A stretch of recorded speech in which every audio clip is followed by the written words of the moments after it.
తెలంగాణ రాష్ట్ర వ్యాప్తంగా అయితే ఇటు మున్సిపల్ కావచ్చు, అటు కార్పొరేషన్లు కావచ్చు, ఉత్కంఠభరితంగా ఎన్నికలైతే కొనసాగినాయి. తదనంతరం ప్రజలు తీర్పును కూడా ఇవ్వడం జరిగింది. మనం చొప్పదండి మున్సిపల్లో ఉన్నాం.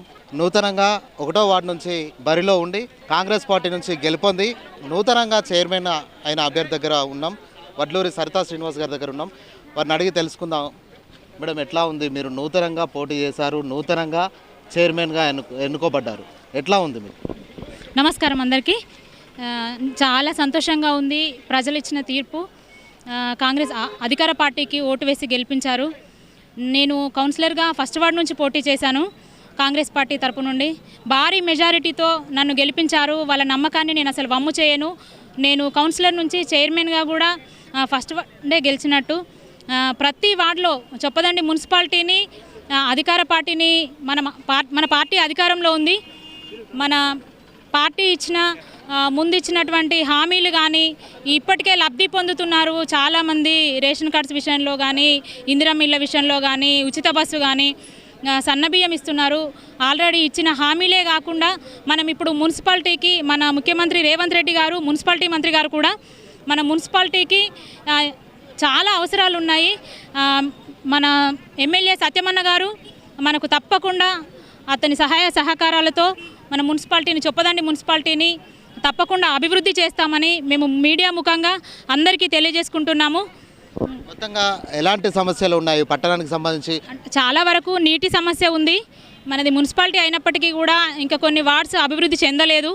మనం ప్రచారంలో భాగంగా చూసుకున్నప్పుడు చాలా వార్డ్స్లో కూడా డ్రైనేజ్ సమస్య ఉంది, స్ట్రీట్ లైట్ సమస్య ఉంది, అలాగే సీసీ రోడ్లు కానీ ఇవన్నీ మున్సిపాలిటీ సమస్యలన్నీ కూడా మన దృష్టికి వచ్చినాయి. వాటన్నింటికీ మనం ప్రజల్లో హామీ ఇవ్వడం జరిగింది.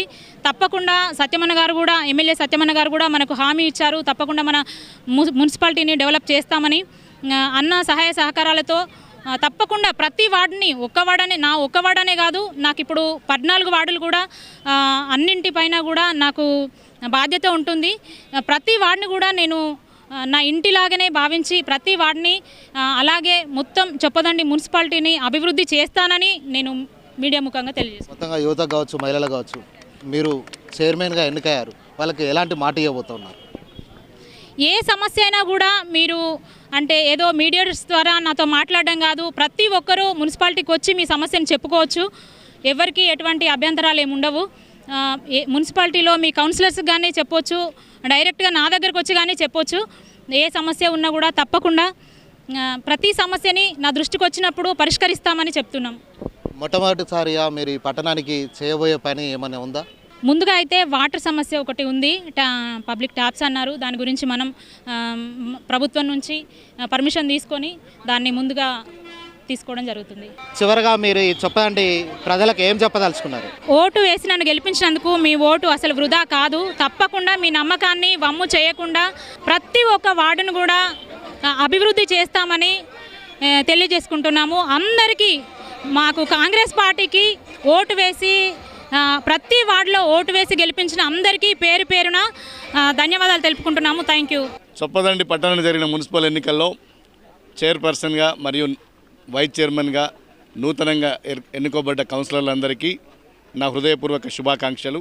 చొప్పదండి పట్టణ ప్రజలు ఎంతో నమ్మకం కొద్దీ గౌరవ ముఖ్యమంత్రి రేవంత్ రెడ్డి గారు చేస్తున్నటువంటి అభివృద్ధి మరియు సంక్షేమాన్ని దృష్టిలో పెట్టుకొని పట్టణ ప్రజలు ముక్తకంఠంగా అందరూ పెద్ద ఎత్తున కాంగ్రెస్ పార్టీ అభ్యర్థుల్ని గెలిపించినందుకు నేను శిరస్సు వంచి పాదాభివందనం చేస్తున్నాను.